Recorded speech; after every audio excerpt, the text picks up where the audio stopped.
Welcome back, everyone. Sheepdog Smokey here, and this is one that honestly, it's been a topic for a couple of years now, several years, and it's one that draws ridicule from the left, and those who know it to be true find themselves exasperated by the people unwilling to accept it or who prove they don't care. U.S. has 3.5 million more registered voters than live adults, a red flag for election fraud. Elections. American democracy has a problem, a voting problem. According to a new study of U.S. Census data, America has more registered voters than actual live voters. It's a troubling fact that puts our nation's future in peril. The data comes from Judicial Watch's Election Integrity Project. The group looked at data from 2011 to 2015, produced by the U.S. Census Bureau's American Community Survey, along with data from the Federal Election Assistance Commission.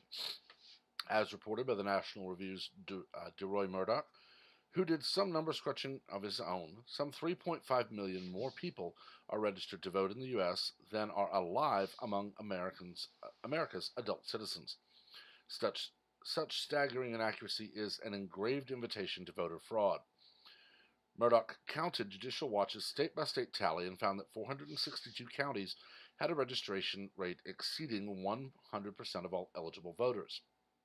That is 3.552 million people, who Murdoch calls ghost voters. And how many people is that? There are 21 states that don't have that many people, nor are these tiny rural communities or places that don't have the wherewithal to police their voter rolls. California, for instance, has 11 counties with more registered voters than actual voters. Perhaps not surprisingly, it is deep blue California after all. 10 of those counties voted heavily for Hillary Clinton.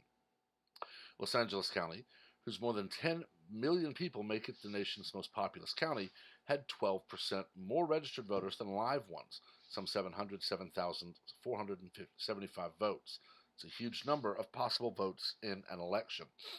But Murdoch notes California's San Diego County earns the Enchilada Grande. Its 138% registration translates into 810,966 ghost voters. State by state, this is an enormous problem that needs to be dealt with seriously. Having so many bogus voters out there is a temptation to voter fraud. In California, where Hillary Clinton racked up a massive majority over Trump, it would have made little difference. But in other states and in smaller elections, voter fraud could easily turn elections. 100 votes here, 100 votes there, and things could be very different.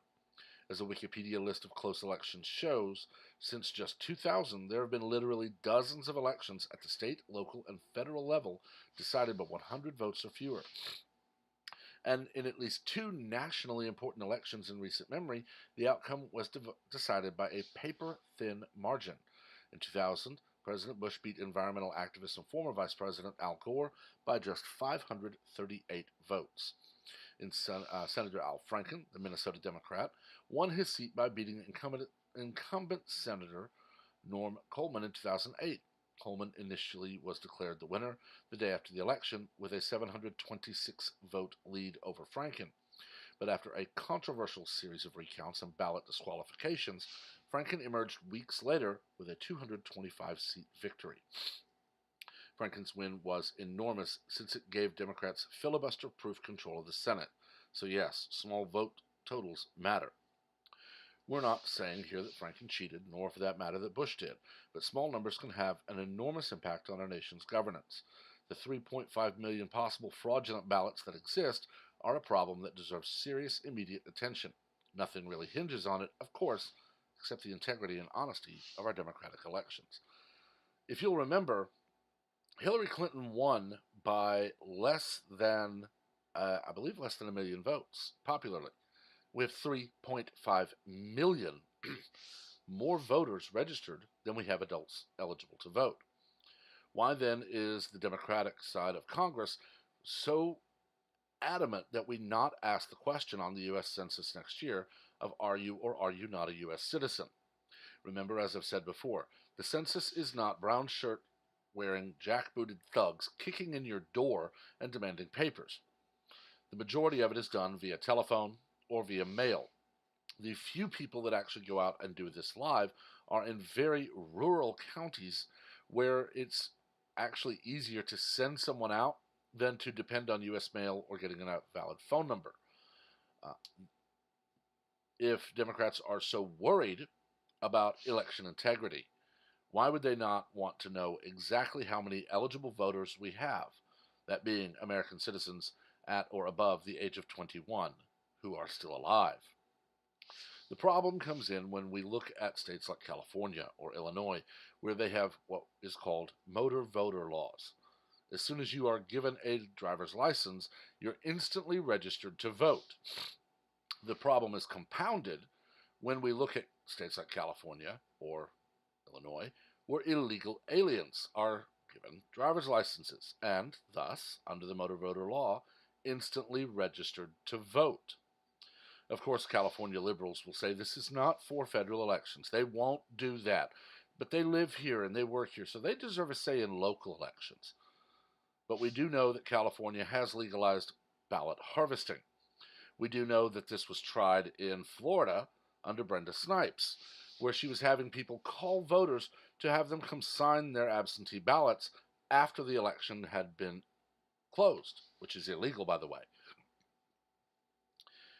The hand-wringing and crying over the census and so on is just a smokescreen. We know for a fact voter fraud happens. It happened here in Texas last year. Now, Governor Abbott, thankfully, is tackling it head on, and those who are found to have engaged in voter fraud or election fraud, as we saw with a mayor from West Texas, they're prosecuted. But when you have a state led by Gavin Newsom, or as I personally think of him, Pelosi 2.0, you get fraud that is never punished. After all, California is the state where an illegal alien steals a firearm from a government employee's vehicle, shoots and kills a young American citizen, and is not convicted of murder. But of course, having a straw is a horrible thing. There is one thing and one thing only that must be done, and that is to protect the integrity of our elections. We hear crying and wailing, and we see gnashing of teeth and wringing of hands over how elections are being hacked. Yet when anyone suggests that we move to paper ballots only with enforced voter ID laws, all of a sudden you're the biggest Nazi on the planet who just wants to keep brown people from voting.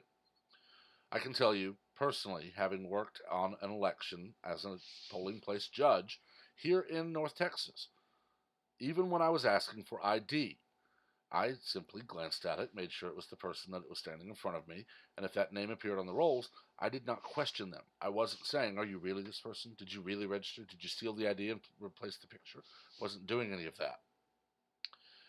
But I can also tell you that we had a massive non-Caucasian turnout. And I was in an area that is pretty balanced around, actually, between ethnicities. So the Democrat crying that voter ID laws just disenfranchise minority voters, well, it's nothing but race baiting, which is their key stratagem when it comes to keeping their power.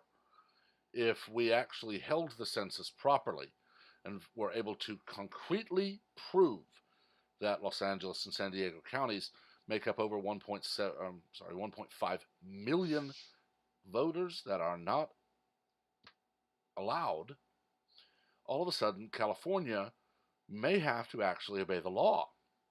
And of course, if that happens, you'll see a lawsuit from Gavin Newsom and his team of lawyers demanding that we not require any proof of voter registration at all. That's just a racist tactic. And of course, they'll ignore that our neighbor to the south, Mexico, whose immigration laws are much more strict than ours, has voter ID. Or that places like India require voter ID, and it is mandatory that you vote. No, they don't actually care about election integrity or voter fraud, as they say they do. They know that voter fraud favors the liberals because the liberals are the ones always touting the we will do more for the poor by taxing the rich. I have had so many interactions with people who call me ignorant, stupid, racist, or whatever else you want to, because I do not support the so-called tax the rich. I've been vindicated in several of them because now even Kamala Harris is saying that we will need to raise taxes on the middle class to pay for their new programs. None of the programs being touted, save of course maybe Booker or Swalwell in their "you'll turn in your guns or I'll put you in jail" programs, can be paid for without raising taxes over 70% for 100% of American citizens. The Green New Deal alone is $90 trillion plus, but we can't afford a $25 billion wall that will help stop illegal immigration. I did not say it will stop it, I said it will help. But, of course, logic and the truth doesn't come into play most times when you are engaged in an argument against a liberal. In most cases, you'd be better finding a brick wall to bash your head against. But I've talked about this long enough. Let me know what you think. Remember, keep things civil. We do not learn from arguments, we learn from debate. I have no problem blocking or hiding from the channel anyone who just goes on vitriolic diatribes where they're just attacking and insulting people. Until next time, please also make sure to like, share, and comment on this video, as well as to subscribe and turn on notifications so that you are among the first to know of all new content as it is posted. Until next time, everyone have a wonderful day.